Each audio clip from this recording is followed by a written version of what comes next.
O livro de Josué.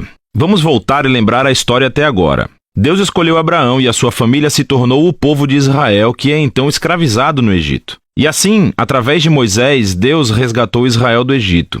Ele fez uma aliança com eles no Monte Sinai e os guiou pelo deserto. Israel então acampou fora da terra prometida e Moisés os chamou para obedecerem os mandamentos de Deus, para que eles pudessem mostrar a todas as outras nações como Deus é. O livro de Josué começa logo depois que Moisés morreu e Israel está pronto para entrar na terra. Então, a história de Josué é projetada com 4 pontos principais. Josué primeiro leva Israel para a terra prometida. E lá, eles encontram toda a hostilidade dos cananeus e entram em batalha. Depois das suas vitórias, Josué divide a terra prometida como herança para as 12 tribos. E, então, o livro termina com esses discursos finais que Josué dá ao povo. Vamos nos aprofundar e ver como tudo isso flui junto. A primeira sessão começa com a morte de Moisés e Josué é apontado como o novo líder de Israel. E o autor intencionalmente apresenta Josué como um novo Moisés. Assim como Moisés, Josué chama o povo a obedecer a Torá, o que significa obedecer aos mandamentos da aliança que foram dados no Monte Sinai. E então Josué envia espiões para a terra, assim como Moisés fez em Números, capítulos 13 e 14.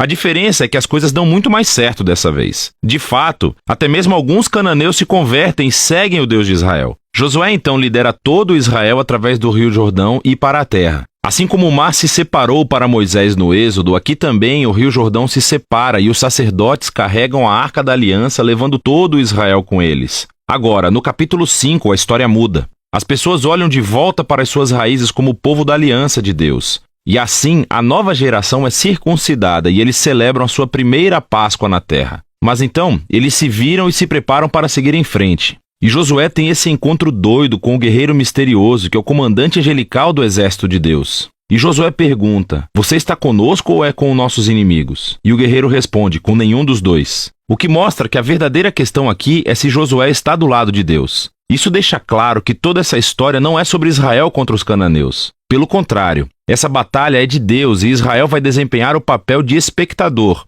ou, algumas vezes, torcedor do plano de Deus, o que nos leva à próxima sessão do livro. Depois de anos de batalhas, vemos um Josué envelhecido e ele começa a dividir a terra entre as 12 tribos de Israel. E a maior parte dessa sessão é uma lista de linhas de limite. E, vamos ser honestos, é um pouco entediante. É como ler um mapa sem fotos. Mas, para os israelitas, essas listas eram muito importantes. Esse foi o cumprimento das promessas antigas de Deus a Abraão, de que os seus descendentes herdariam a terra prometida. E agora tudo estava chegando aos detalhes, o que leva à sessão final. Josué dá 2 discursos ao povo. Eles são muito semelhantes aos discursos finais de Moisés em Deuteronômio. Josué relembra-os da generosidade de Deus, como ele os trouxe para a terra e os resgatou dos cananeus. E assim, ele os chama para rejeitarem os deuses cananeus e serem fiéis à aliança que fizeram. Se fizerem isso, terão a vida e a bênção na terra. Mas se forem infiéis, Israel vai receber o mesmo julgamento divino que os cananeus receberam. Eles serão expulsos da terra para o exílio.